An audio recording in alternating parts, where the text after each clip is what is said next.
Hello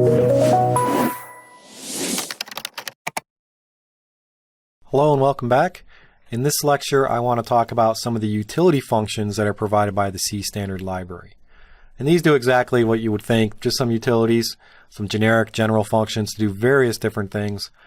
To use the utility functions, they're usually in standard lib.h, so you include that header file.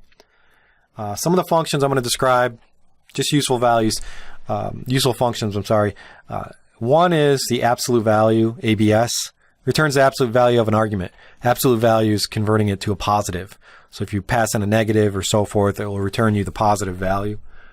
There's a function called exit. I've used this a bit in our main function. It will take an integer, usually a return value, and usually a negative number means there's an error.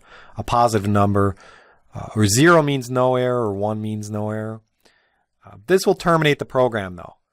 It will just jump right out. So if you're in a main function, you do a return, you can return from the main function, but exit is usually to close the program. There are some constants as well defined, such as exit success and exit failure, that you can use if you don't want to use numbers. Other related routines in the library that you might want to refer to are abort and at exit. And you will see this in quite a bit of C programs, especially abort. Abort is when there's some kind of error, like if you can't malloc, you may call abort, and you can set it as signal. So the good thing with abort is it will generate a core file depending on the signal. A core file can be helped to debug for further information. But exit, abort, and at exit are very useful functions, usually invoked when you have a fatal error. Okay. There's a get environment function which will allow you to read environment variables. Environment variables are usually associated with your environment. So they're a variable that you can use. It's sort of like a global variable that you can use anywhere on the operating system. So if it's Linux, you have an environment variable for your path. There's environment variables in Windows to specify paths or where different programs are located, or just generic global variables. You can set an environment variable, and then you can read it using this function get environment. And it will read in that environment variable, and you can use it in your program. So again, if things like path, anything is related with your shell or related with your environment, get environment is very useful. There's a qsort function. This will sort the data array pointed to by the void pointer array. So there's an array that's taken as a first parameter, and it's going to sort it. There's going to be n elements in the array, each size bytes in the length, and the n and the size are of type size t. So there's 4 variables that go to this function. But the qsort's nice because you can sort an array.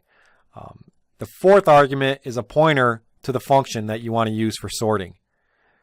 So it can become more complicated, but this function is very useful when you need to compare 2 elements in an array. You can pass in the pointers to the elements that you want to compare against. We have a random function. We use this in one of our challenges, rand. This will generate a random number. You can specify a seed if you want in another function, or it will just generate a random number between minimum value of 3276 and minimum value 0, random maximum value 3276. So rand max is defined in standard lib.h. You'll often use this with the srand function, which provides a seed. A seed can provide a certain range. It will make the numbers maybe more random too. So it seeds the random number generator to an unsigned int. System is a function that you can invoke to execute system calls. I used it in the class to do a pause, but anything you can run from the console, like changing directories, changing permissions if you're on Linux, executing other programs, you can do all this through the system. And so this will actually run a command in your shell, whether it's the DOS prompt or you're using a shell on Linux. It will run that command. So for example, you could say system make dir, and it will create a directory of whatever you specified in the argument to make dir. It's all inside double quotes, so it takes a string. System is very, very useful as well. The assert library is useful for debugging. We didn't get a chance to talk a lot about assert, but I did briefly want to mention it. It's a library that's in assert.h, and it's one to help with debugging. So assert is saying something is true. So you can put assert inside your code to make sure that something is true before you move on to the next line of code.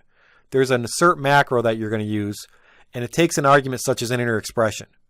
If the expression evaluates to false, the assert macro writes an error message to standard error stream and calls the abort function. So your program will terminate. So you can put something in your code that basically says something like this. You can say z is equal to x times x minus x times y. And then you can assert that z is greater than or equal to 0. If that returns false, your program is going to exit. Otherwise, it will execute the next line of code.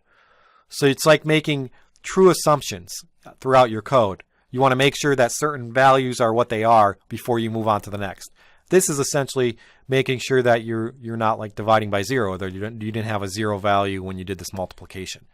You'll often see assert inside of C programs for debugging. Other useful header files that you may want to look into, time.h. Time.h has all sorts of different functions and macros for supporting different dates and times, usually returning a time t struct. But you can get the date, you can get the time. Errno.h or errornumber.h, this defines macros for reporting of errors. Often used again for better debugging and reporting specific errors. So a lot of functions you use in the standard libraries, if they fail, they may return a number for a specific error. And it's more important when you use some socket functions and other things because there could be many different errors. Sometimes it's useful to know what's going on as opposed to just say there's an error is not very helpful. To say a specific type of error is much useful. So you can get error numbers using this to help with further debugging. Locale.h, there's a bunch of functions and macros in this header for formatting different currencies and monetary units. Signal.h, this is useful for usually for program termination, generating different signals. Signals isn't a topic that we covered in a lot of detail, but this could be useful when you call abort, specifying specific signals why the program crashed or program terminated. And you can use these, if you understand signals, you can use them in your core file as well. Standardarg.h, this defines different facilities that enable a variable number of arguments to be passed to a function. Var-args. We use var-args in printf, but we didn't create our own functions of arg. It's a more advanced topic. But these are basic header files that you may find useful for getting times, error numbers, and so forth. These are good utility functions, so I hope this was helpful. Thank you.